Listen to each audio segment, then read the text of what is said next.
Corrigan here. Asking here. Bichara here. Potter here. Jensen here. And please stand for the flag salute. I pledge allegiance to the flag of the United States of America and to the republic for which it stands, one nation, under God, indivisible, with liberty and justice for all.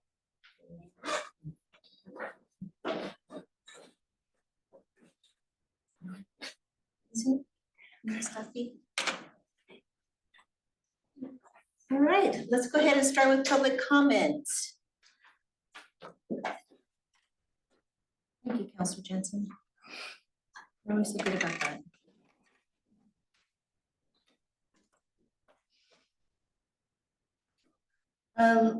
We'll start from the bottom. Pam Kirsch, do you want to have anything for public comment? Not good. Okay. And Mr. Lossley, Rocky Lossley, anything for public comment? Yes. Please, sir. Thank you for the opportunity. For the record, the voters of this fair city would encourage City Council to develop a weekly report. And the word report can sometimes be very overpowering, but the purpose of the report would be to report the status of our water supply on a weekly basis, on the same day of each week, so that, and it should be a quantity that everybody can understand to identify how our water resources are doing. That's it. Okay, Thank you. so I have a question for you, Mr. Lossley. So I know that we're working on preparing a potential newsletter from the city that we'll put out weekly, monthly, don't know yet. Would that be something that would be appropriate that you're suggesting to include in the newsletter from the city? Well, I didn't quite understand the reference to, is it a document that you were referencing that? Well, a paper document, I don't know that yet. We'll be talking about that this evening. But a newsletter, an informative communication of some kind to the community, would that be an appropriate place that you suggest putting the water update? Absolutely, I think it could be. You've got visual that's on the building, that information. And of course, you've got the website. And what else do we have? And, okay, that would be great. I just wanted to make sure that Public postings. we were hearing your full recommendation. Yeah, there's almost a public posting coming from City Hall, almost every month. That's true. I mean, multiple each month. Thank you very much. I appreciate that. Oh, I'm sorry, one other thing. Yes, sir. There was some time ago now, it was brought up regarding our beautiful walls and resource information that is talked about in almost every meeting.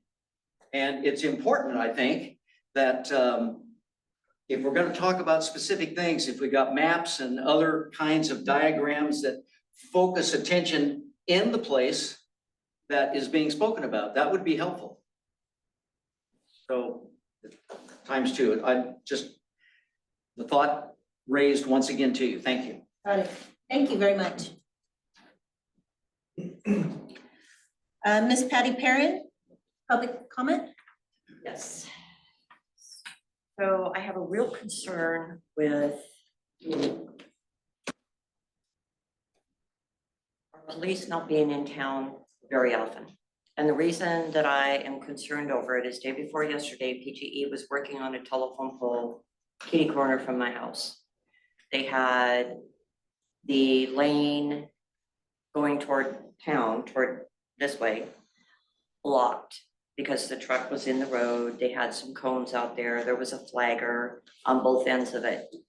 And multiple times, there were fully loaded log trucks, dumps with trailers using their exhaust brakes, going through where the PGE truck was all the way into town, which obviously means they're going too fast. Cars weren't slowing down by any means going through there. And the The guy that was in front of my house was right at the base of the public right of way, which is the grass line there. And I thought, oh my God, somebody's gonna get hit because people were just ignoring, for lack of a better word, the fact that they were there. And like I say, the PGE truck was in the road. They were stopping traffic so that, you know, each different lane could go. But when the traffic was moving, it was like nobody was there. So I don't know, I know AJ was on duty last night. I don't know what time of day he started. So anyway, it's just, like I say, it's just a concern with you hearing people, you know, from work trucks getting hit all the time. And it was a prime example, like I say, day before yesterday. I hear your concern. Thank you, Patty. Mr. Davis? No, thank you, Mayor. Well, thank you anyway.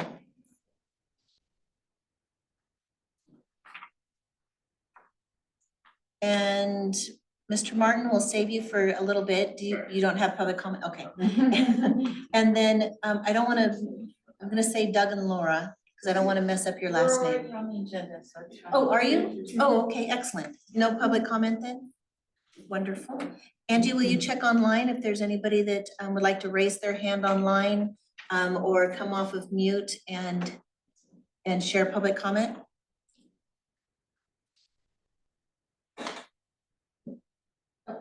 Is there anyone online that would like to make a public comment? Please raise your hand.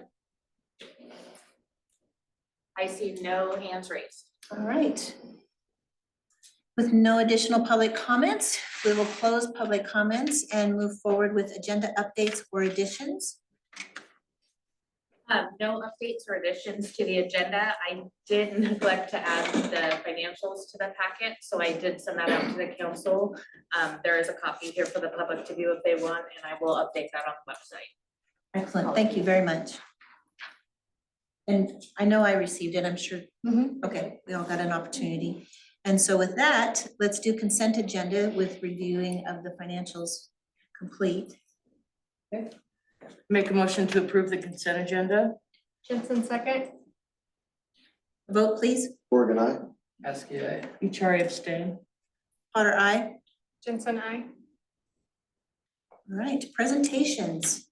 Recology, please join us.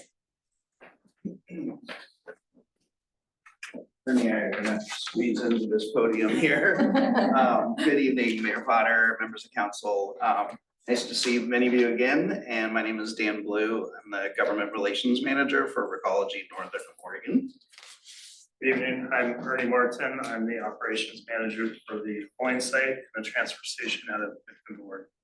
So thank you for giving us some time on your agenda. We met with your new city manager last week. And unfortunately, we are here to talk about rates, everybody's least favorite topic. But before we jump into that, I just want to share a little bit about, maybe next slide, share a little bit about Recology, talk a little bit about our services here in town. And we will get to the rate review issue. And then share some news with you about some changes in services here in VML and in the county. So that's what we're gonna do tonight. If you go to the next slide, please. So before we jump in, some of you may have heard this before. Our culture in our company is really important. We're an employee-owned company. We're the only employee-owned garbage company in the state of Oregon and the largest in the nation. And what that means is that no one person can own more than 1% of our company. And so rather than any profits that the company generates leaving the state and going to Houston or New York or overseas, those come back to our employee owners. And every person who is employed by Recology is an employee owner, from the folks who pick recycling up on the sort lines all the way up to management and the drivers, of course. So it's really important to us, makes us very committed to ensuring safe operations, efficient operations. We are owners of the company, not just employees. So wanted to share that. Next slide, please. So a little bit about Recology itself. We are a West Coast garbage company, up and down the West Coast, California, Oregon, Washington. We started in the Bay Area.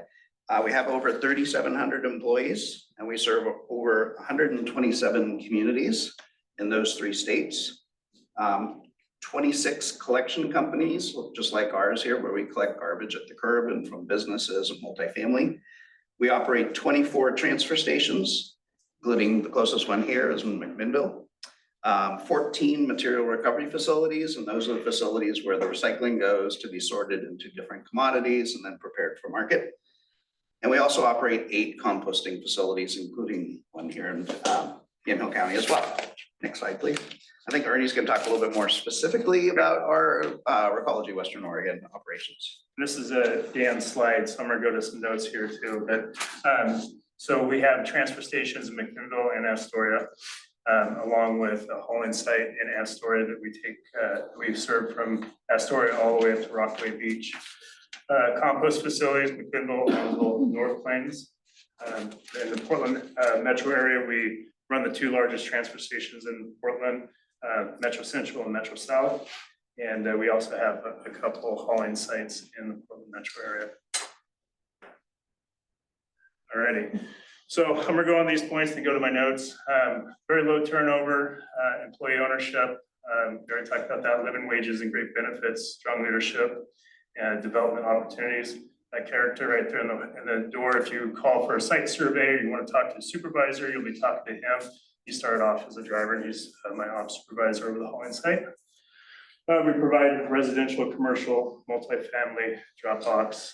I'm gonna go to my notes. Okay. Before I go on, I want to talk a little bit about our customer service. The good news is we're fully staffed. The bad news is our hold times are longer than we like to see them, but it's getting a lot better. Back at the end of October, we had a cyber incident that corporate saw it coming. They shut down all of our operating systems and they weren't back up fully running until sometime in February. So the drivers were actually running these routes by memory. If there was a no pay, we were still picking them up. If the cart was out, we were picking them up.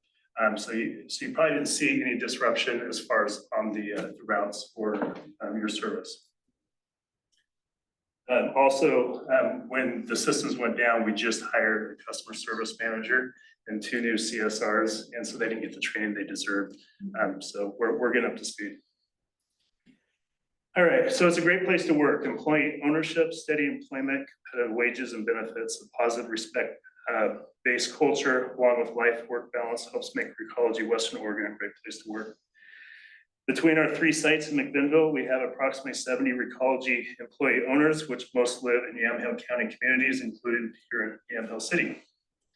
Currently, we have 29 route drivers that have been with the company from 1 year all the way up to 47 years, with an average tenure of 12 years.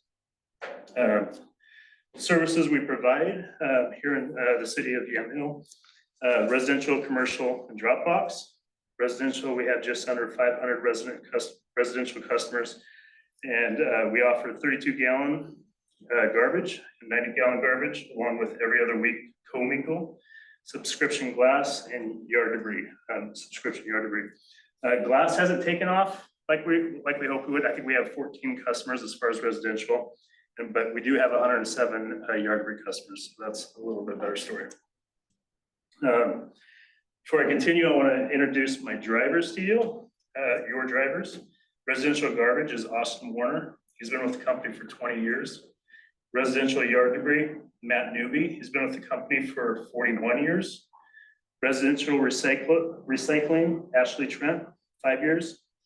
Residential glass, Farrah Wellen, 3 years. Commercial garbage and cardboard, Maggie Perkins, 2 years. And then your roll-off driver has been here for 1 year. Altogether, that's a combined of 72 years of driving experience with Recology servicing your city. I think we go to the next slide. All right. So on events here, we have Yamhill County Fair, Greenville Air Show, Derby Days. We do plan on putting a truck in the parade this year. I don't know who's been organizing that, but that's what I'm told. So, so we're hoping to be in the parade. We were in the parade, I think, the year before last. Favorite events to participate in. We also support the Yamhill City, oh, no, we don't. We do, but the city hasn't had it for a while, that I come to find out. So we have connected Rhonda Green with Shelley, sorry. So hopefully we'll get a city cleanup organized. We'd love to support you on that. Okay, there is a compliance process of asking for that donation, and however you see fit for your community, we'll make sure we make it happen for you. Perfect. I never get nervous with these meetings. Alrighty, so I'm gonna go over the events again. So we support many nonprofits and events in the city of Yamhill City and all through the county. This is a very small list. McMinnville Air Show, the Yamhill County HHW event, Juliet's House, Homeward Bound Pets, See You Later Foundation, Willamette Valley Cancer Foundation, Provoking Hope, Walk in the Park Golf Tournament fundraiser, and Derby Days Parade. And the list goes on and on. Okay, thanks, Ernie. So next slide, now we get to the rate stuff. So just a little bit about how rate setting happens. There's two real options in the franchise agreement. One is kind of a cost of living adjustment, which is a CPI-based rate adjustment.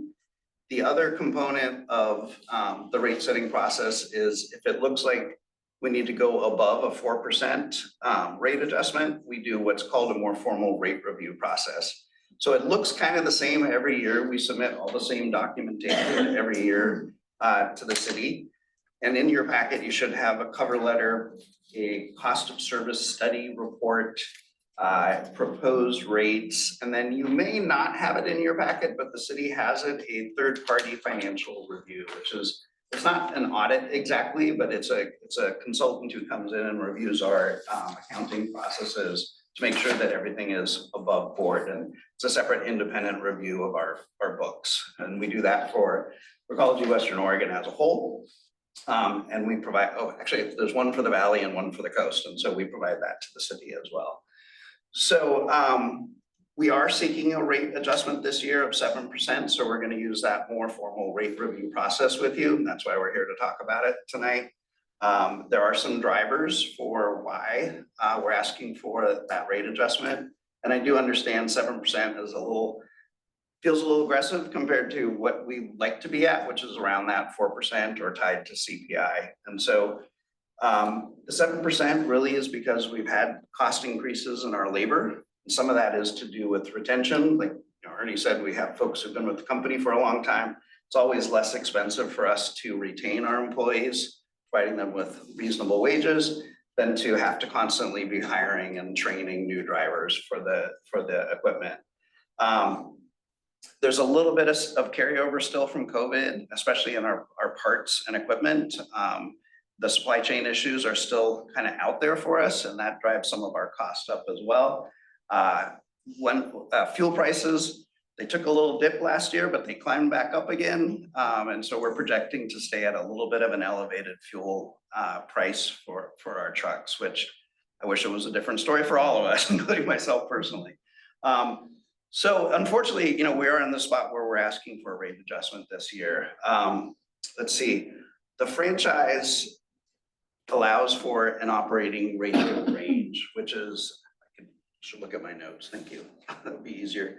The operating ratio range of 85 to 91%. And our projection, if we were to not do any rate adjustment this year, it would put us at 93%, which is really pretty far off the target. And the franchise itself says that when you do a rate review process and a rate adjustment is warranted, you would set those rates to return an 88% operating ratio. And so without any rate adjustment at 93%, that's pretty bad for us. So that's why we're asking for that 7%. And if we go forward with that, that would get us to 87.84, just slightly under the 88% target that's in the franchise. So what that operating ratio does for us as a company, first of all, it includes taxes, so it's pre-tax margin. Second, it allows for us to have cash flow and maintain good credit with financiers, and we are looking at potentially investing in some new trucks. Most of our trucks are around 11 years old on average, and that's really getting towards the end of the useful life of the garbage truck. Those trucks cost $450,000 today, which is really scary. So a portion of that margin is to maintain positive cash flow and good credit worthiness. And then the remaining portion of it is that shareholder profit, which comes back to employees. So those are some of the drivers. That's kind of where we're at in terms of the projections for the rate review. And I think you have a resolution in the packet. I'm not exactly sure if there's. We did not include a resolution, but if you guys would like to vote on it. Okay. You want to talk about? Yeah, so we'll go to the next slide first. I was just checking. So the next slide, I really don't expect you to be able to read the fine print on the slide itself. But what the 7% rate increase would look like for the common curbside residential customers. A 32-gallon weekly cart service would see $1.50 per month rate increase for a weekly garbage collection. So that works out to be 34 cents per week. And then the 90-gallon cart customers would see a $2.50 increase on their monthly bill, again, for the weekly service. And that works out to 57 cents a week. So that gives you kind of a sense of the monthly and the weekly to kind of keep us whole in terms of the franchise agreement. So that's it for the rate review portion. I do have a few other kind of announcements. I can stop here for questions around rates or other things, or I could get through this last slide and then we'll come back for questions. Please go ahead. Let's do it. Okay. Very happy to announce that we have posted for a Waste Zero specialist for our operations here in the Valley. And that's a education and outreach person who'd be available to come talk to schools, to come to businesses, to do outreach at community events like Derby Days, and just share information about waste reduction, sustainability, how to recycle right, how to avoid contaminating the recycling cart so that we're not spending money at the back end to process that material. That person will serve the entire Valley, so our Yamhill and Polk County operations. So very excited. It's been a couple of years where that position has been covered by a person at the coast. And so that person has 2 territories currently. It'll now be just 1 territory or 1 person for each of those territories. Secondly, we did experience a change at our recycling depot, which is available for folks here to bring your material to in McMinnville. We were taking styrofoam, but that market went away back in March, unfortunately. And so as a way to kind of compensate or like make up for that loss, we've added a number of new materials at our recycling depot. So plastic lids, the little bread tags, plastic utensils, plastic straws. I feel like I'm forgetting one other. Household batteries. We're also accepting household batteries, and we're about to add fluorescent bulbs to our collection at the recycling depot. So that's good. The bulbs will have a small fee associated with them. Everything else is just free. We do expect styrofoam markets to come back, especially because the next item on there is called the Recycling Modernization Act, which is a statewide legislation passed a few years ago that's going to basically send a bill to product manufacturers to pay for improvements in the recycling system across the state of Oregon. And what that includes is things like there will be a standard recycling list. No matter where you live in the state of Oregon, you'll have the same recycling list at the curb. So that will help with contamination and hopefully improve recycling levels. There will be improvements to recycling depots. There's going to be some education and outreach dollars. $3 per capita per year will be available to the city of Yamhill to provide additional education and outreach to your residents. So that's cool. They're also investing in the material recovery facilities that do all the recycling sorting. So modernizing their equipment, making them, just better at recovering recyclables. This is all going to be paid for by manufacturers. So Amazon, Procter & Gamble, all the big companies that make stuff that we buy are going to be putting money into this. And in the first year, it'll start July 1st of 2025. They're putting in somewhere in the range of $50 to $70 million. The next year that doubles and it goes up again after that. So there's going to be some big changes to the recycling system statewide. So that's cool. The The best piece of news for this is that it's going to mitigate some of the pressures and the costs associated with recycling, which will help ratepayers in the future mitigate some of our asks for more money for curbside recycling related costs. In the past, it's been really variable because the markets have changed a lot. You know, China shut down their markets and that had a big impact in cost to companies like us, which we pass on to the ratepayers.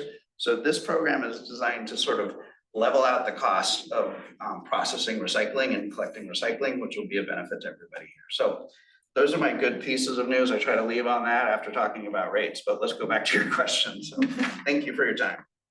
Thank you very much for all that. That was a lot of information, but it's really good information to know. A lot I didn't know. So thank you very much Sure for all thing. that. Appreciate it. And I'll ask council, do you have questions? For ecology? Have you ever seen rates go down? Yes. You do? I've only been with Recology for a year, but I used to be the solid waste manager for the city of Gresham for 8 years. And the rates went down because of the recycling, actually. So 1 year, the projection showed that we need to raise rates on everybody because it was looking bad. Recycling markets, for some reason, turned around and spiked, and that put a whole bunch of money into the haulers' coffers. And so the city went and said, look, you've exceeded your revenue requirement, so we're gonna actually adjust rates, and they did drop them down. So it happens. We've not been in a very good economy. I'm sure everybody's noticed for the last few years. So I would love to come to you and say, hey, we don't need to raise rates this year. But so I haven't experienced that recently. I don't know if you've experienced it anywhere else. No, I haven't, but it can happen. I don't know, for the last 10 years, 15 years, recycling has tanked. At least, 10 years ago, 7 years ago, Yeah. the bottom completely fell out of recycling. And we were having to pay more to get rid of recycling than actual garbage. So that inflation alone, I haven't seen them drop, but it would. So the good thing is the recycling market is starting to come back very, very slowly, but we're, instead of paying to get rid of recycling, we're getting a little bit for it, so. It's not impossible. It's not it's not safe saying there's a chance. I hope so. Any other questions from council? So I was curious on the dividends paid to the your stockholder employee owners last year compared to this year? Yeah, I think it was in the fifth, I think it went up a couple of dollars, which means that the company did okay last year. It's not a ton, it's not like a huge dividend because it is spread across 3,700 employees. But it is something that we do pay attention to as employee owners. And this is these numbers are just the McMinnville, right? The 37 owners are just McMinnville, yeah? No, No, 3,700, that's- sorry, 3,700 company-wide. Oh, I'm sorry, I misunderstood. You No, said yeah, I 37, and I was like, wow, they're doing great, brother. Okay. Just here in the valley, we have about 70 employees, but that's for organics, the transfer station, the hauling site, and support staff. I think we have about 270 total in Oregon, approximately. So we have a lot in King County area and Bay Area. Sorry, I cut you off. Did I answer your question? You did, 7% just seems like a lot for people, Yeah, I can tell you that we've been very, very gentle trying to get back up to that operating range that is outlined in our franchise agreement. I don't believe we came in for a rate increase during the COVID era. We weren't cutting customers off. We're picking up everything at the road. And then we've been coming back, gently, just in consideration of, the inflation for everybody, including on the business side. Yep. And I think the maintenance of the rates is important so that we don't skip a year and have to come back with essentially a double-digit rate adjustment. I'd rather ease it in and then again, hope for the economy to improve a little bit and come in at something underneath that CPI would be great next year. I thought the same thing as you, Shay. I was like 7%, but then I saw it's $1.50 a month. And it was like. I know, right? So $1.50 is not bad, but then when you look at the water and the electricity and like PG&E did everything. 17%. So the 7% is looking pretty good compared to the 17%. On groceries are up, what, 25%? Exactly. Yeah. Yeah. We get it. It's hard. Everybody's struggling. Like I Yeah. get it. And it's not fun to have to, Ernie and I are going to like 10 different cities. I did 10, 11 at the coast, and it's not a super fun thing to do, but necessary for us to, keep our trucks in running order for safety and efficiency and, keep our drivers healthy. All those things, they cost money. If it goes up another 7% next year, you guys gonna not be paying out your stockholder dividend to the full extent? I don't think there's a Yeah. direct connection There's not. Between profit and Interest, business and. It's pulled what they- out. Yeah, Pretty sure. Okay. It's, the ratepayers aren't paying for that. It's coming out of profit. Something like that. That's the source of income though. Yeah, I agree with you. Right. I'm not gonna try to explain something. I don't know. Okay. All I know is I I'm get- just saying. all I know is I get don't make this it little more, bit- We're paying I more, get this so. little bit that's gonna go into my 401k No, every year, so. you're not wrong. So a portion of the margin that the franchise allows is profit, and that profit is distributed, a portion of it, like I said, Sure. taxes, cash flow for the company. No, I'm looking, I've got it all right here and it's not a huge amount. Yeah, It's not a huge amount. it does come out of that profit, and, we're a private entity and we have a contract with the city essentially, so like anybody else who does business with the city, they anticipate being able to earn a profit. We're being hyper transparent in our records and, sharing that, just because that's sort of a value of the company. It's not to try to, push something over somebody without them being. Like, in full disclosure, the only reason I'm asking is for next year. Yeah. Like, you're right, if you come back with 12% next year and the dividends go up, and it's like, at some point, right? I mean, you guys gotta make money. There's no point in being in business if you're, breaking even. The nice thing about it is it's capped.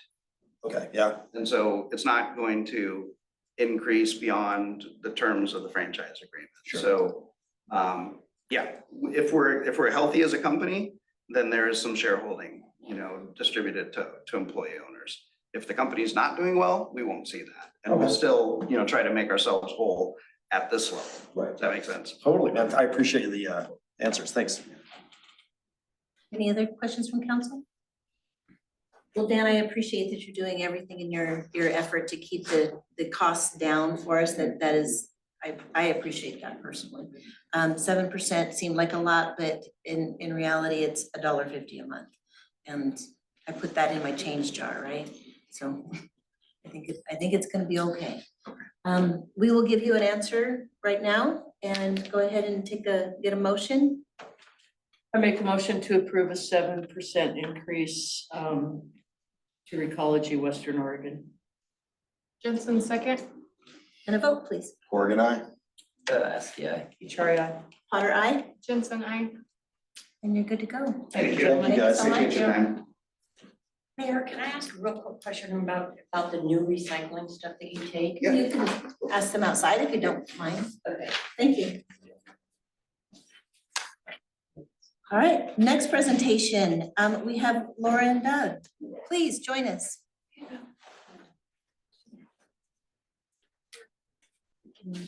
When you guys get a chance, thank Greg for us. And thank you for being the first city council we have addressed on this issue. 10 years ago, or no, excuse me, 9 years ago and 10 days ago, or 9 years and 10 days ago. Huh? 10 days. 9 years and 2 days. Well, yeah, that's that part. Okay. Marijuana became legal 9 years. 2 days ago, our daughter was killed by an unlicensed 17-year-old impaired driver by marijuana. Some of you may have known Shani. Sorry. So Doug and I have made it our mission to tell our story. Doug and I have made it our mission to help our officers make it better. Because what we have gone through, what we are still going through 9 years and 2 days later, it hurts. And nobody needs to live in this kind of prison for any reason. We have talked to many officers. We've learned a great deal. We've talked to ODOT. We've learned a great deal. For example, ODOT started tracking marijuana involved crashes in 2016.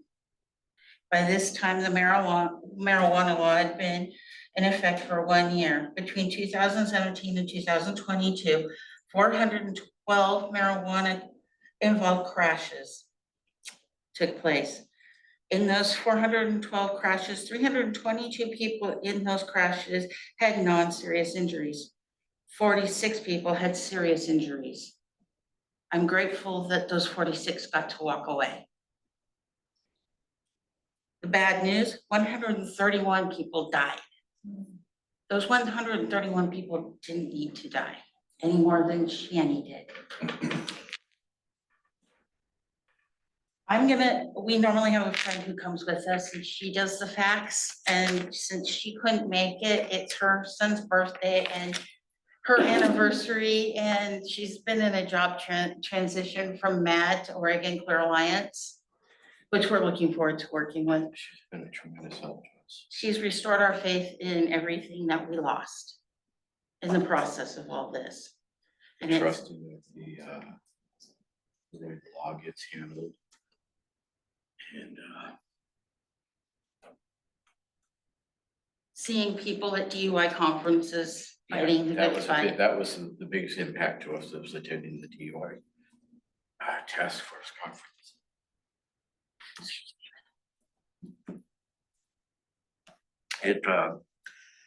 It just felt like we were in the dark for a very long time. The people at this task force knew of our story. We didn't know they knew. And they were just champions to us. And now we want to help the police make it better.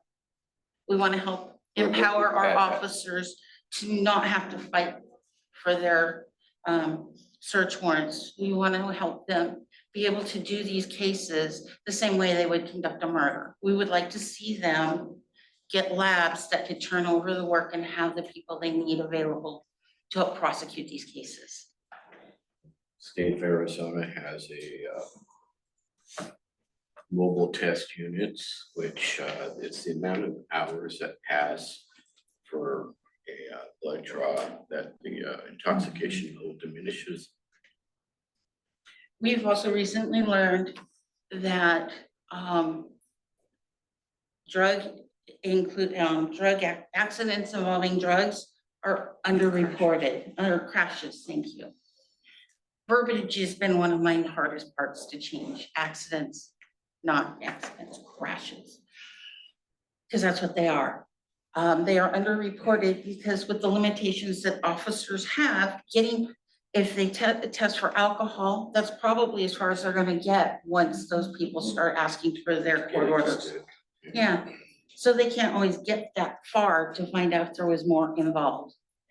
There's more paperwork involved with a DUI crash than A murder. case, and it's just backwards. And we can start now, and we can help our officers at this level and move up from there. And that's what we intend to do. There's a lot of paperwork in your packet. If you look at some of that, can you bring up the one that had all the, not the stuff by county, but the stuff for the entire state? Please. No. This one here.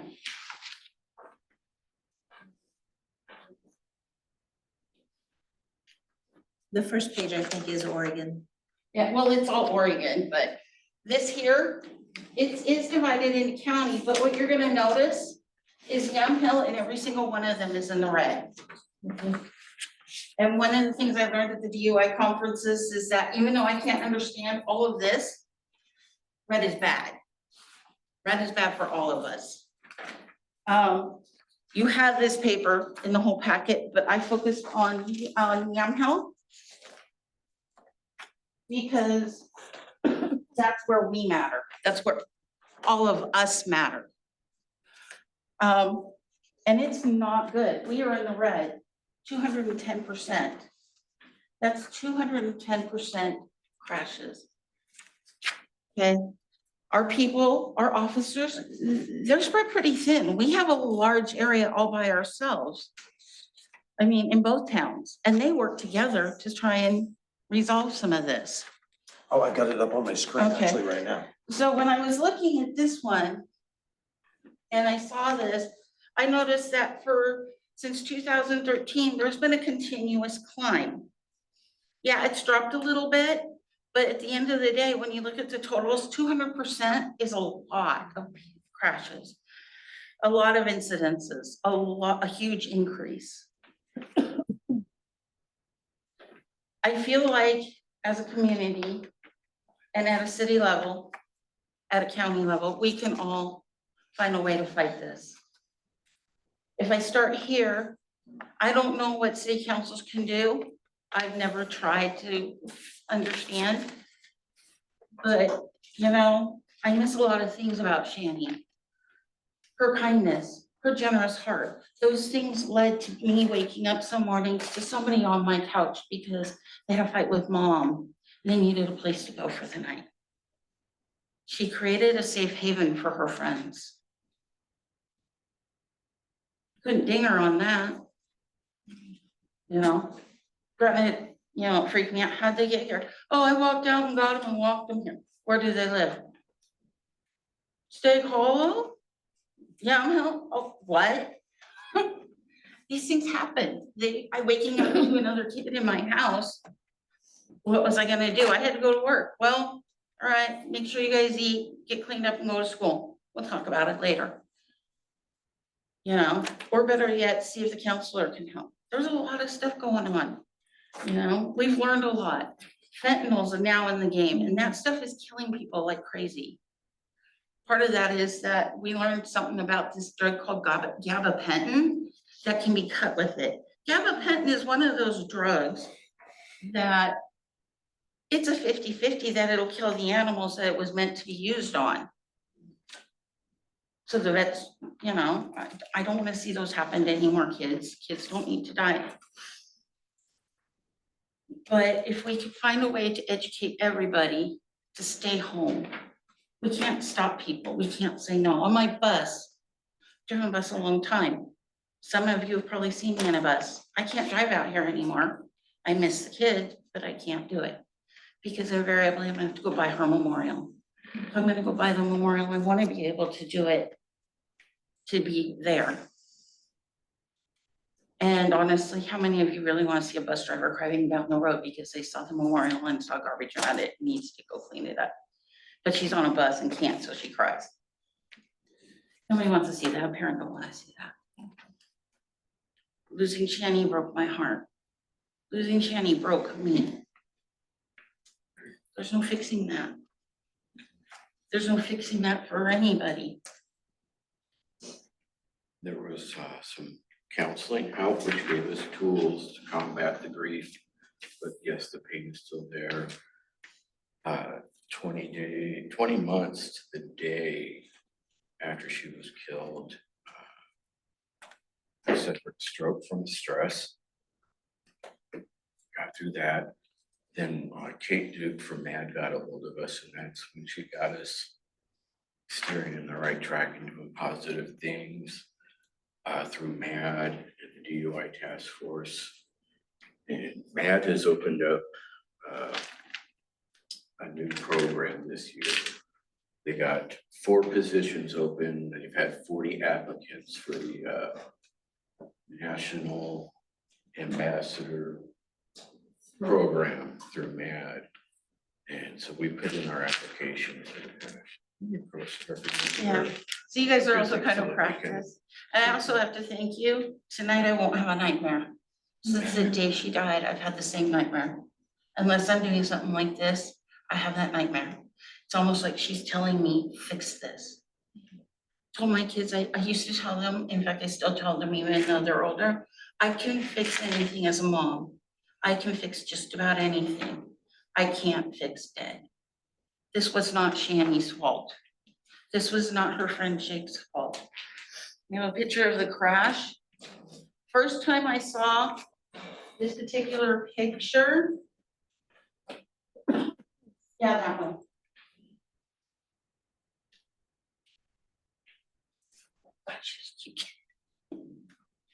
She had so much energy you couldn't keep up.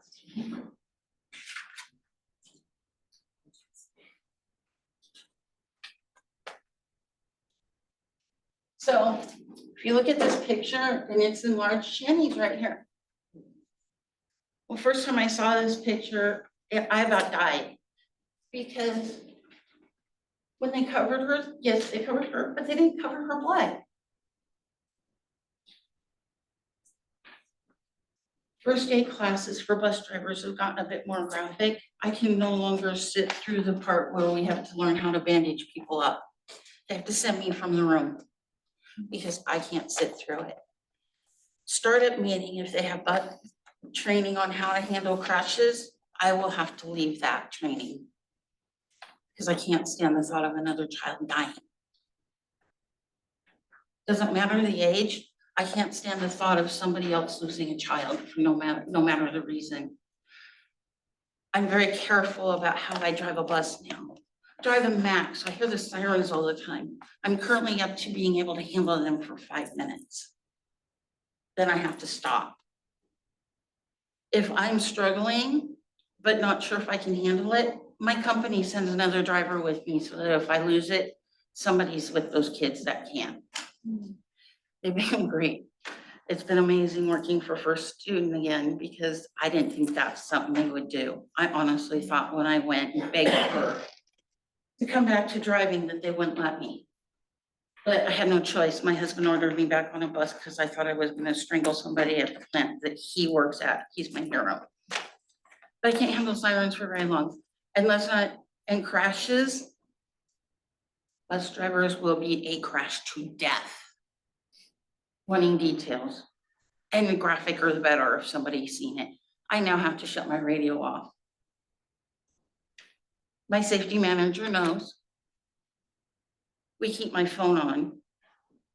I check it for text messages. If they need me, they'll text me. I check it at every stop now. When I'm unloading, okay, I have to pull over and call the bus barn, I will pull over and call the bus barn. And after about a half hour, if I turn the radio back on, I radio in, hey, radio check, I'm back on the bus. Everything okay? If it's not, I can shut the radio off again. The area siren in town went off here a little bit ago, and I plugged my ears. The day Shani died, I could hear both those sirens before they disconnected the one in Carlton.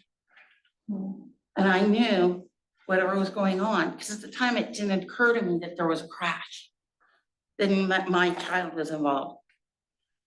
But I knew from living here so long that the minute those 2 sirens went off, whatever was going on in this area, in our district, in our communities, it was so bad that they needed both of them. And it was Greg that had to tell me my child was gone. His wife had hired Shani to work at Chillo Blue. Shani had adopted Georgia and Greg as her second parents. I can only imagine how hard that had to have been for him to realize that Shani was back and he didn't get a chance to see her anymore than her sister did. Because Kara had come to see her, but Kara was with her friend and on her way home. The only ones that got to see her that day were my husband and myself and our son. And I remember talking to her about her new sailor mouth. Because there was There was an elderly couple at the restaurant that we had in chat. She was writing some words and I had to pipe her down. She's think I got grandchildren with her, prove it.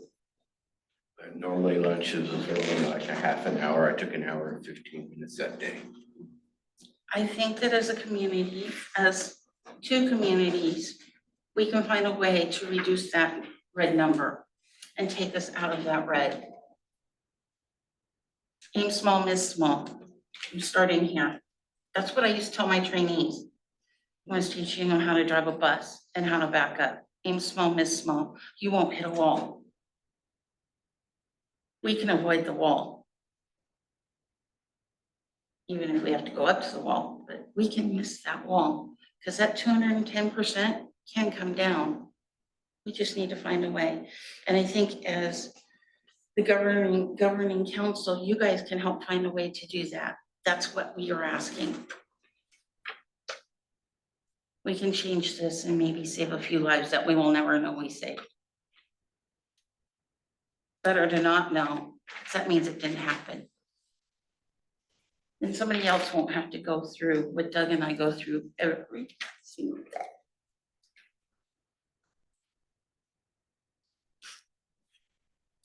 We're trying.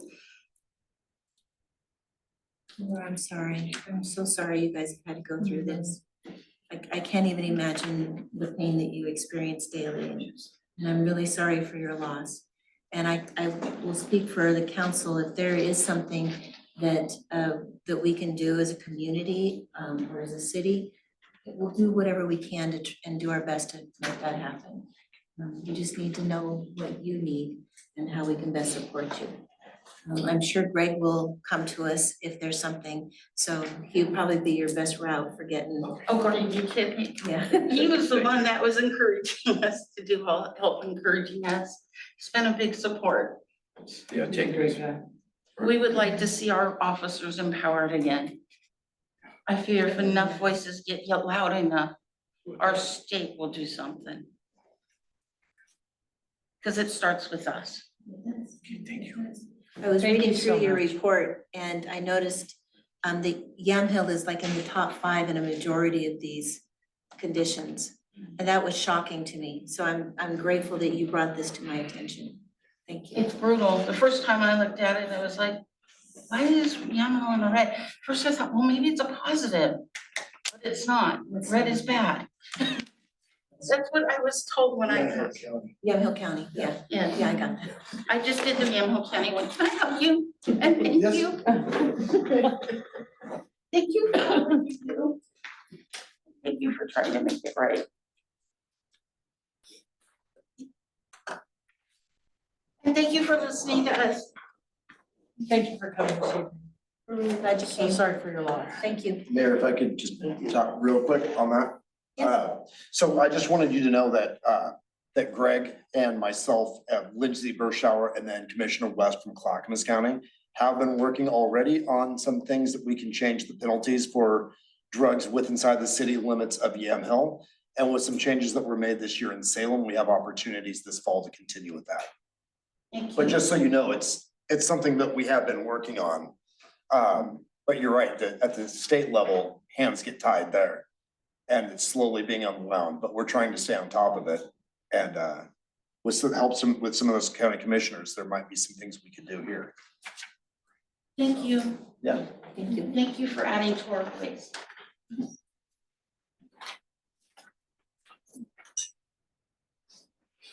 All right, committee reports. Mr. Moore.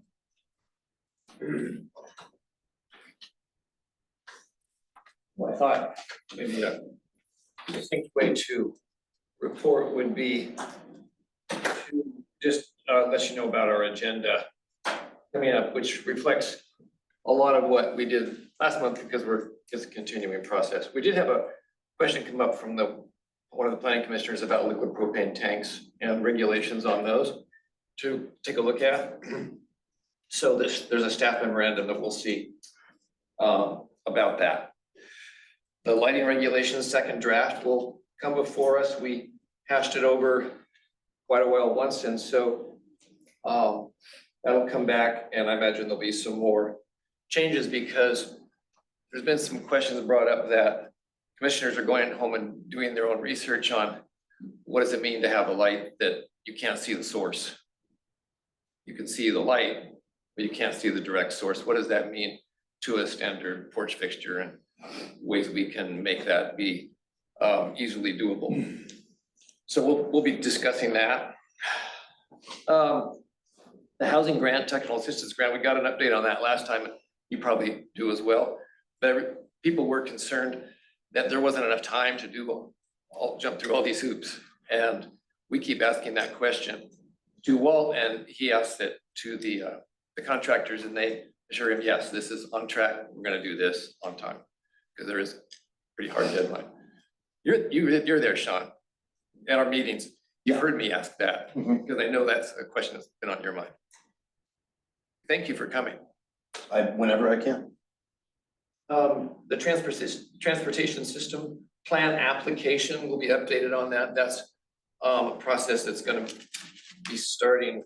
We're just kind of getting ready to apply for that when it's open, if that's my correct understanding. That's a plan that will take some time to progress, but you'd be surprised. Transportation, what do you mean? We don't have streetcars here, yeah. But there's a lot to it, and it's gonna be really interesting and important to the city. The Title 11 review, that's where we have these two titles, Title 10, Title 11, and we're combining them into one. And last time we went over, this is land use. So the first thing we went over was the definitions. Turns out that was pretty interesting. We spent an hour on making sure, what Walt asked us to do was make sure it's readable, make sure you understand it, make sure that it all fits together in a good order. And there was quite a few comments from us that he found very useful to refine what he had done. And we're gonna continue that next process with subdivisions. And I went in going, oh boy. And then I changed my mind. Subdivisions are interesting. So there's a lot for us to learn, which is very good for planning commissioners to spend some time. What's this? What's this? What's this? And also to let Walt know that it'd be easier to understand if you maybe looked at this paragraph and this construction and that sort of thing. So he's finding it useful as well, not just us rubber stamping what he does, which is not what he wants. And that's it. Our meeting is this coming Monday. Any questions? Council? I don't have anything. Thank you, Ken. Thank you, Ken. All right. City Administrator Shelley.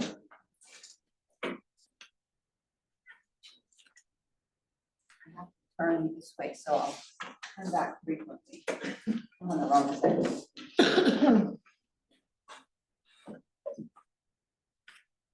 So I have another report for June's noteworthy events. Some of them include some of what Ken mentioned with planning, and some police as well.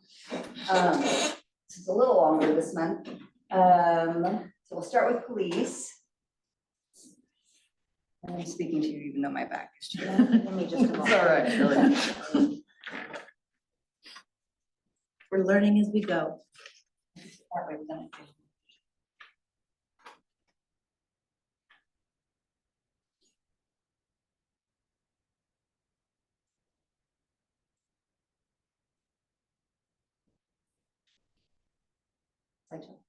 Where? On the top.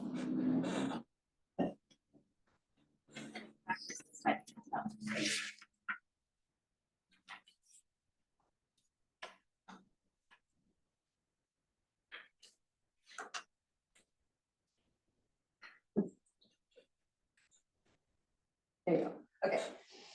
So again, we're just going to highlight each department. And for the police, I went ahead and separated up the officers and some noteworthy things that they were doing and just made it a little bigger. So each of them have their own slide or two. So for Chief Graveman, I think one of the things that he's been working a lot on is the House Bill 4002, which is the implementation to recriminalize drugs and just all the pieces that go into that. Obviously working on Derby Days Parade, commits and route, continually updating training records and ensuring officers are in compliance. He assisted with a citizen that came in and needed some help with the construction detour and Pike Road Bridge and how his trucking company could work through. Assisted on assault in progress and motor vehicle accidents. And then regularly worked with community partners, including ODOT on motorcycle safety training, Mid-Willamette Valley Council of Governments meetings. We met with the Yamhill County Emergency Management and just the relationship between the city and the county and the emergency management needs that they can offer, the resources they can offer. And then some work with partners on continuing to discuss use of force issues, reducing overdose fatalities, reducing suicide prevention, and reducing destructive driving. Some of the things that were highlights from what we did in the month of June, besides just regular activities. And then Corporal Van Cleve was, took a training on active shooter situations, handled a domestic violence call, dealt with an assault on a police officer, disorderly conduct, assisted Yamhill, fire and medical, and then also assisted Carlton Police Department, also regularly helps with Spanish translations, both for court situations and on the street, and then helping put together the National Night Out event that's coming up in August, which we have a flyer on here. So I think most people know National Night Out is the second, is it first or second Tuesday in June, I think the 6th. There's gonna be a bouncy house, demo car, rock painting, cornhole tournament, vendors, live music, food, local law enforcement and firefighters, and then food by Fireside Bar and Grill and Cropper's Kitchen. And they are looking for volunteers, so anybody that's interested in volunteering can contact him at his email. And then additionally, there's going to be a fundraiser this year, July 26th, that Officer Miller helped Officer Van Cleve put together. And it will be July 26th from 4 to 9 at Fireside Bar and Grill. 50% of all the money raised that night will go toward fund to help put on National Night Out next year. And then Officer Miller went to some training on livestock investigations and rural crimes, handled an identity theft, animal nuisance, DUI, burglary in progress, and conducted a background investigation. Also assisted with a truck crash in a ditch and handled a loose dog call. So besides street patrol, those are some of the extra things that he helped with the citizens in Yamhill.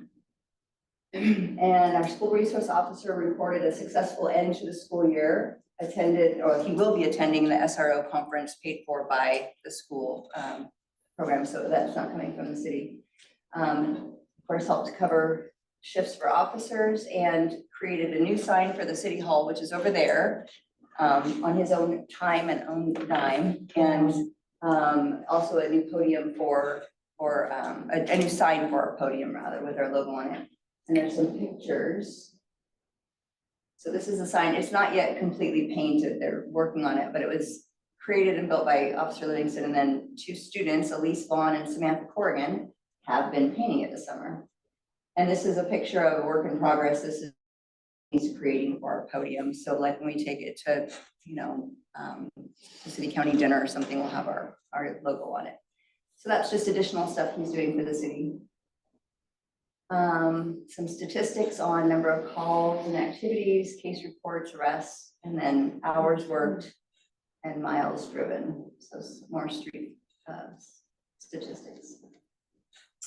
Public Works, they've been busy. They exercised 3 water valves, distribution valves, fixed 1 service connection, disconnected a service connection, collected 5 cubic yards of street debris, cleaned and CCTV'd 1,500 linear feet of sewer lines, inspected 5 sewer manholes, fixed 2 service lines, and added bark dust to Beulah Park.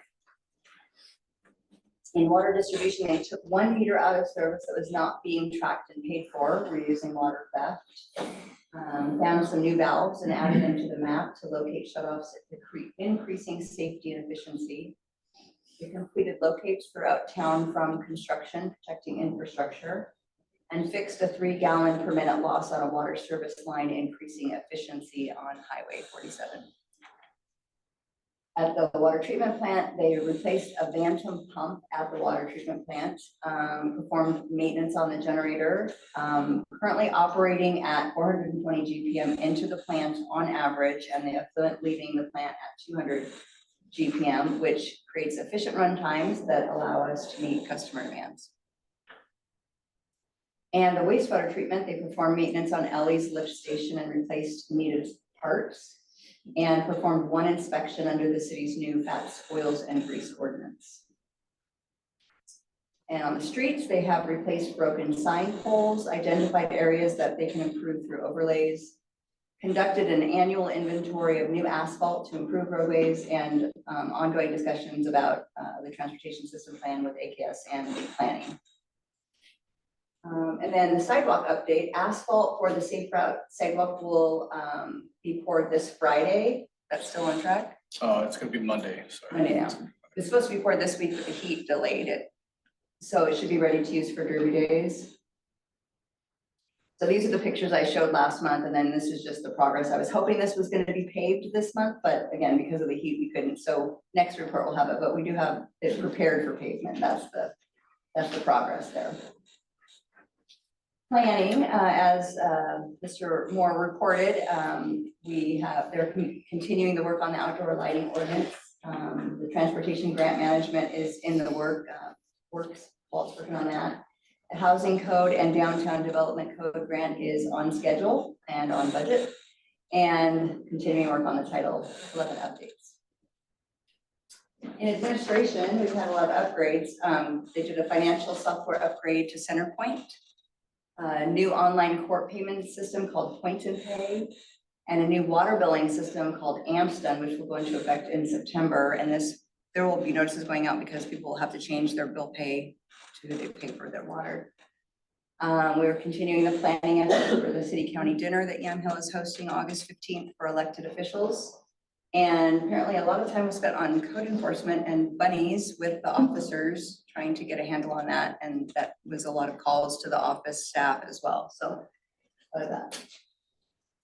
Human resources, we don't have any open recruitments, but we did just hire a public utility worker one, started this week. And city council, I continue to have regular meetings with Mayor Potter. I did meet with Councilor Askey on the newsletter that was requested with us, and he's going to report on that later. And then Councilor Jensen and I were able to get together and talk about some of her goals for the city. And then communication to the council on the Water Advisory Committee being reestablished and opportunities for their engagement in the city county dinner. For your engagement, excuse me, I'm talking to you. And then also I continue to work on plans for trying to put together a fall retreat for us to discuss further sort of some vision and kind of try to bring some of our goals into a more condensed version for public consumption. And then the details can be, what we're working on behind the scenes, so. Community engagement. I attended the Carlton Civic Center grand opening with Shannon, the city manager there, and her team. The Rural Economic Development Roundtable with Congresswoman Salinas with regional partners from all over the area. It was in Independence, and that was fantastic. There was a lot of good there. We got a lot of resources, a lot of information about opportunities that could exist for us to help fund some of our projects long-term. Nothing is a quick fix, but the resources are there and we're making progress. I met with, or had a phone call with Jim with Derby Days and talking about just ways that we can partner with the community club and different things that they're doing in the future. I attended the AKS Crawfish Festival with mayor and some staff, and they're our engineering firm, and so they put that together every year for us, and that was good to meet some of them in person. And then I attended the OCCMA conference and met with over 150 partners in the state and made some really good connections there for additional support and resources going forward. Also met with the superintendent of schools, got a tour of some of our really cool classrooms and some of the really cool stuff that they do and the dome and all of it. And then just discuss some of the issues and ways the city can be supportive to the schools. And Business Oregon and Regional Solutions, actually, I met with this week, and they we discussed some different funding options and grant opportunities that may be available to us. So I'm going to be pursuing some of those for some of our public works projects. Upcoming events, everybody knows Derby Days, July 19th and 20th. July 26th is that fundraiser for the National Night Out at the Fireside Bar and Grill.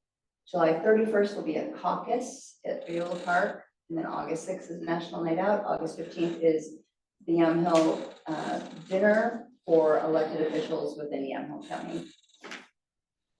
And this is an invitation for everybody. This was sent out to businesses in Yamhill. It's an invitation to, at the county dinner, we're putting together baskets and want to sort of just showcase and highlight everything that's great about Yamhill, including businesses and services. And so if there's a person or a business that wants to showcase anything about their particular business, they can donate products or services, and we can bundle them together into a basket and they'll go be raffled off. And so it was an invitation that went out. We did get a donation of wine from some wineries. We've got coffee company donating a basket of their items, Source Farms. I think we're gonna have a Derby Days basket. We're gonna have a Beverly Cleary basket. We're gonna have a YDA basket. So just different things that talk about who Yamhill is and just kind of showcase some of the stuff. And we're gonna have some other fun stuff too. So people get a better understanding of who we are and what we have to offer and go home with some goodies. So that invitation is open to everybody. So if you have anything you want to donate, call me, and if it's just one item, we'll bundle it into something else with another basket. And again, tax dollars hard at work, and we appreciate all the support for city staff and council. If you have any questions, I'd be happy to take them. We know how many people, like an estimate, will be doing the dinner thing? About 100 is what they Oh, really? expected. Okay. They're from all over the county. And it's at the park? I don't have any questions. That was very thorough. Thank you. Like the visual. I know, that was helpful, wasn't it? Everything all. Oregon? It was great. Yeah? Councilor Jensen? Okay. Well done. Thank you, Sean. And that actually covered the 420 gallons, covered Rocky's question. Did you see that, Rocky? Where she reported on the Public Works water production at 420 gallons. Coming in, 200 going out. It's on one of her slides. If I could speak to that for just a minute. You asked the question about whether or not a weekly or monthly newsletter would be the appropriate place. It probably would be easier on staff to just go ahead and report it on a website or here on a regular basis, because that newsletter is definitely not gonna be going out weekly.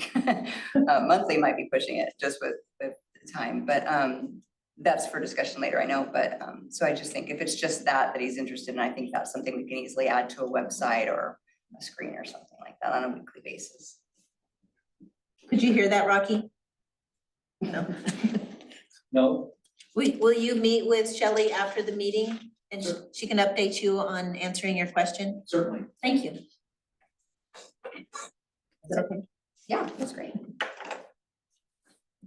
And I'll just add to, if anyone in the audience does have questions about the report, I'm happy to take a phone call or email later. So, I mean, tomorrow or whenever. It was very informative Yeah. and thorough. Thanks. We covered it all, which was beautiful. Nicely done. Thank you. All right, Derby Days, any questions? No, we know the parade route. Police reports. Is there anything additional that the police department would like to report on? She covered it all, didn't she? I have one thing on the police report that I would like to mention, which I think is pretty cool. So one of our officers was off for a decent amount of time in the month with a family emergency. But if you look back to the May calls and arrests and warnings and tickets and all that, the numbers were very close to identical. So with less people available, people helping out and covering, they still managed to patrol the city and create the same sort of public contact that we normally have. And I just think that that should be mentioned, that AJ especially and everybody else, Greg and Chris all stepped up to really help out. I think it was wonderful. They really are a good Yeah. team, yeah. They support each other very well. I agree. Thank you Yeah. for saying it so. Public Works, anything additional you'd like to report? Nothing additional. I did have questions for Public Works, if you don't mind. The gas tanks, what is the update on the gas tank situation? And are you aware or? I have no idea about the gas tanks. Underground. No, I'm talking about the fire department, Public Works and Police Department and the gas tanks and the distribution of that. Are we not aware? Do we not have answers yet? I'm not involved in that. So- Mayor, I don't want to speak out of turn, but I believe the fire department is going to go in contract with somebody else. So that's something that you could talk to Greg about. Okay, They discussed it at their board meeting. They're going to be putting padlocks on saw their that. pumps and they'll be going through Carlton Corners as per their board meeting the other night, is they will not be using that shared tank anymore. Kind of parlays into the distribution of how that's gonna be looked at financially. Okay, well, it's good to know. And will you keep us updated Yeah, on? I mean, the last we heard, we further? had the meeting with Jubitz and they presented options to the fire department, and then the fire department had their meeting coming up, which was it Monday? So yeah, we met with them last week, and then the fire department was gonna discuss what Jubitz offered, and obviously they came up with this solution, and that's the first I've heard of that, so we haven't been notified that. They said they were gonna contact you guys the next day. Well, they may have so, contacted Greg or somebody, I'm not sure, I haven't heard, and Greg's at a conference, so. Okay, I just follow up on that yet. That was Yeah, the, so, but that we'll was keep the you posted plan. for sure. perfect. Yeah. And the water meters, the fire department, city water questions, have we moved forward on that? Remind me of the question. Have the meters been installed? You would know that probably. Have both lines have been identified, or is there truly just one line? So when we do our project on West Third leading up to Second, an additional 1,200 feet, we're gonna, once we get down into the ground, then we're gonna inspect those lines, put them in one master meter and disconnect them from every other service that's possibly in there. But we have to get our eyes on it to see it physically. So probably latter part of this, well, this coming month of August, we'll have a physical visualization on what that's gonna look like. So we just haven't gotten there yet. That's Yeah, because I mean, that whole line's gonna be under construction in less than a month. the one meter that they did identify, or one line, has that got a meter on it? It does. It does, okay, All the lines that we know of have meters. okay. And have you seen any, what are you seeing in your, because we weren't getting any numbers before. That would be a Kim question for consumption. Okay, all right, that's helpful, thank you. Can we check into that for the next? Yeah, so it's council meeting? numbers from Kim for what specifically? For the metered, fire department metered water line, Fire department metered water line? metered water line. Say that 3 times. Meter level line. And do I remember correctly that that's supposed to go back onto the agenda at some point in the future to vote on whether they're getting charged monthly or not? I don't believe we ever finalized Yeah, there that. was no decision. I think they brought the contract before you guys, and at that time, you wanted to look into how other cities do it. And that was the last time it was brought. That's my understanding too.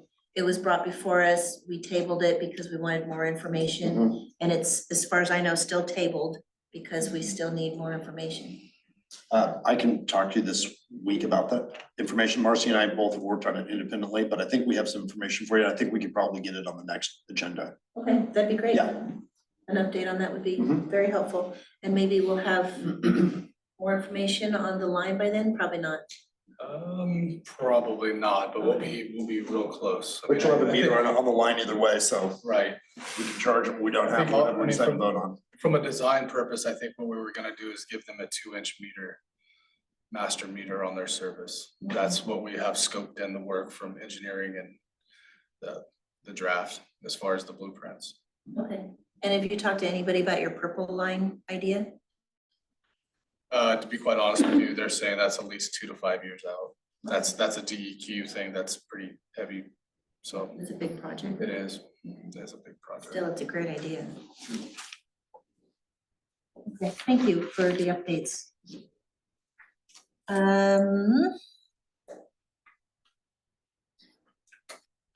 So we started our new city administrator without a contract agreement. She started right away because we needed her so bad. And we have finished the contract agreement and it's ready for approval by council so that it can be signed and she can be officially a city administrator for the city of Yamhill. I did send you the copy of that contract. Was there any questions? I think, no?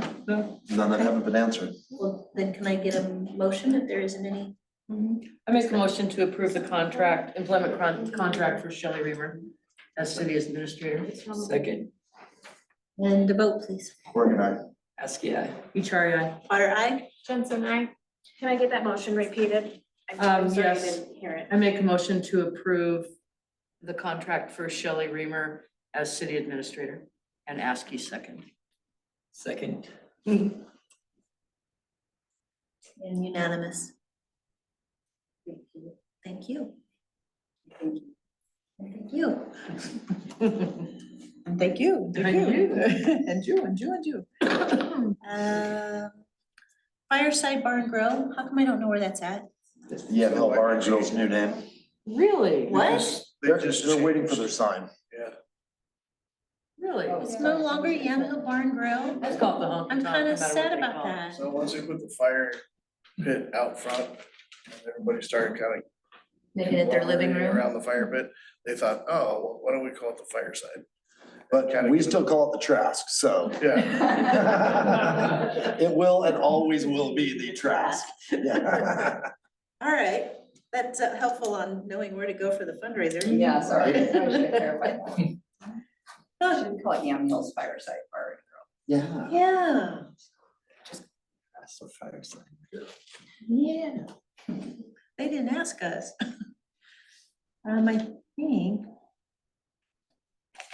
So water advisory, council daytime availability discussion, do we need to have, we need to have a representative, council representative, is that what we need to discuss about that? Okay. Previously on the water advisory, committee, not council.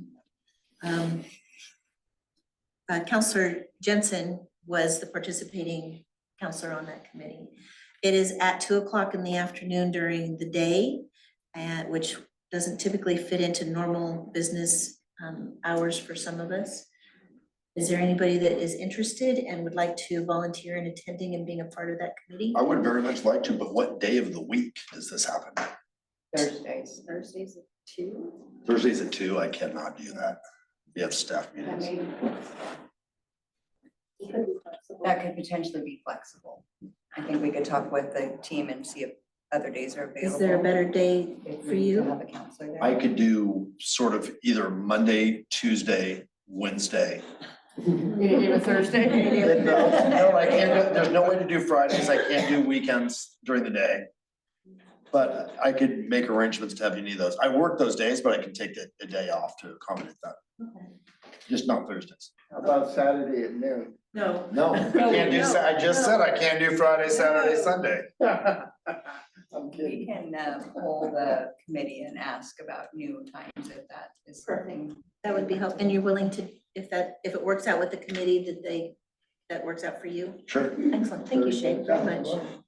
And Tim, I didn't even give you an opportunity. Are you interested at all, Councilman? I mean, if Shay's got it, but if you need someone, let me know. You can hang out too, as long as there's not 3 of us, we can hang out. We can hang out, okay. We'll see. Yeah, come on, you just get out of it. And monthly updates on a newsletter. Counselor Askey. Yeah, I met with Shelley last week. Yeah.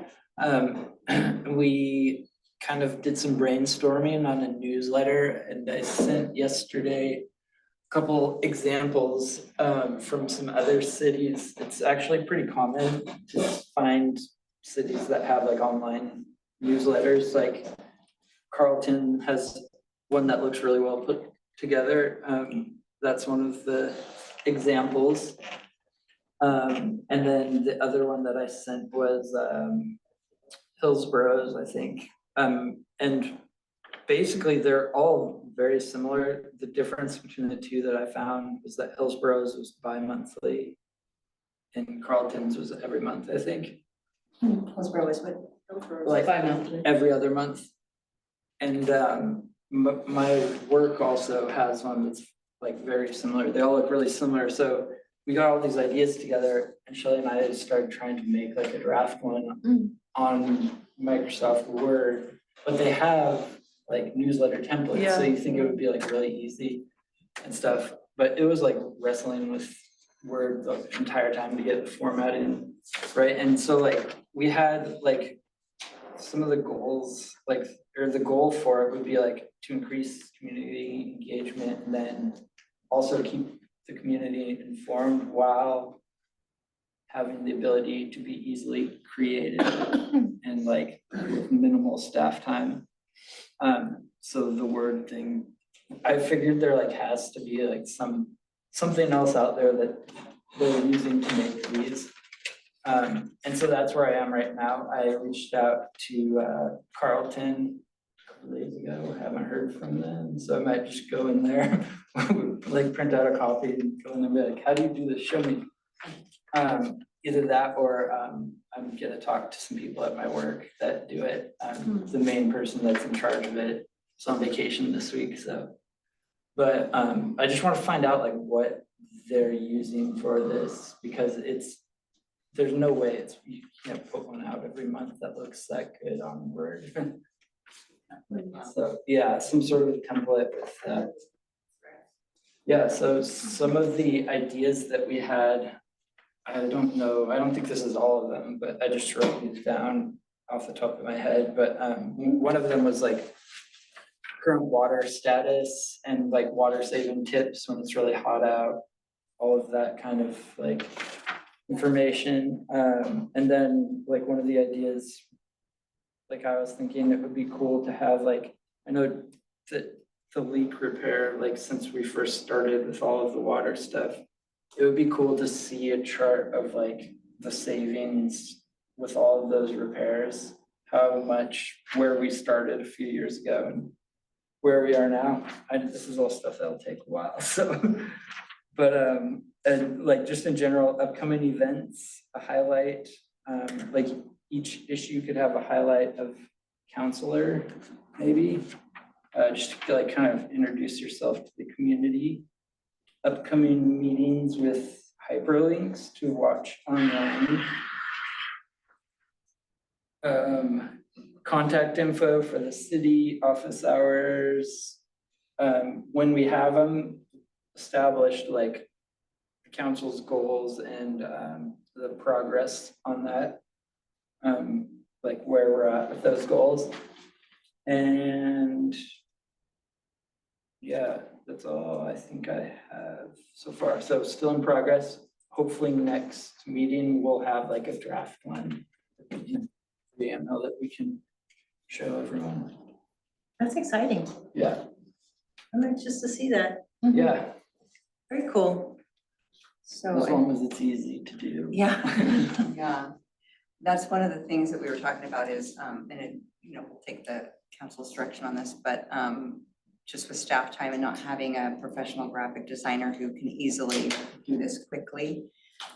It's important that the template we choose is something that is easily drag and drop and just replace the information for next time. So creating sections that, for example, counselor's corner, and every other month it's a different counselor, and we can just kind of rotate through, and then we learn your story and learn about you or messages you want to share with the community or something like that.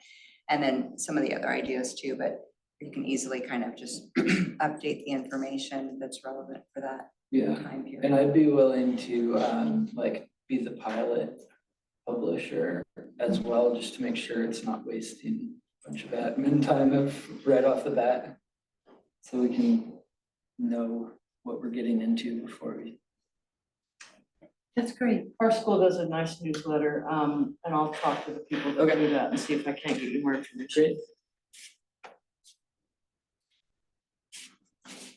We have a plan. Anything else? I think that's it. Wonderful. Anything else from any counselors? Any updates on anything? No. No? Shelley, any last things from? Not on anything at this point. Okay, well, with that, I would request a motion. I make a motion, we adjourn. We are adjourned.